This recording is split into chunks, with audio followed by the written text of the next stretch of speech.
Po dhe kur janë kthye, të lodhun, të raskapitun,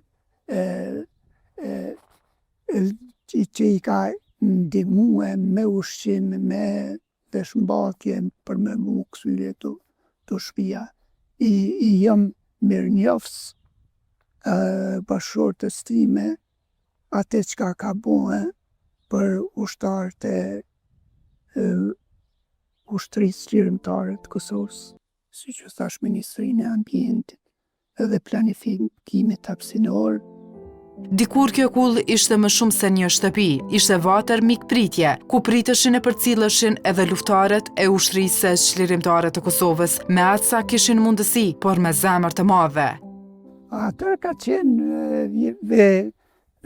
jetesa pothuajse me numër të madh të antarëve të familjes, po edhe që të gjithë kemi jetuar një njëjtin ambient.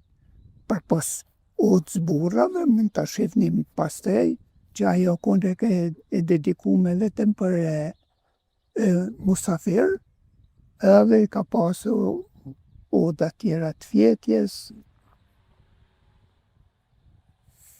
Fillimisht nuk është kur gjo mës me përmend katin e parë, se s'kan pas edhe bagtin ku me i lonë, kanë jetuar bagtia, ndërsa në 2 katët e epra kanë jetuar njerëzit.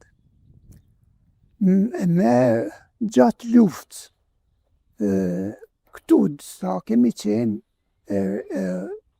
nëpërmjet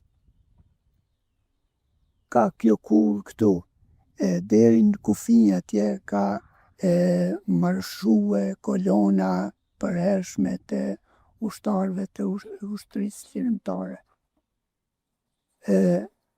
Po me mburrje mund ta përmeni që shoqja ime, që tashti i ka ajo 80 e sa vjet, ka prit e ka përcjell as i djemsh tu shkue, po edhe në kthim. Tu shkue si kanë qenë nëpër shtëpiat e veta me të mbathuna pothuajse të rifare, me i ka përcy me ato të mbathuna bjeshkët e nemuna, ka qenë problem. Ka thonë çdo gjë që ka qenë e mundën përpos bukës edhe veshmbathje. Po dhe kur janë kthye, të lodhun, të raskapitun, që i ka ndihmue me ushqim, me veshmbathje për me mu kthye tu shtëpia. I jam mirënjohës bashkëshortes time atë çka ka bue për ushtarët e ushtrisë lirimtare të Kosovës.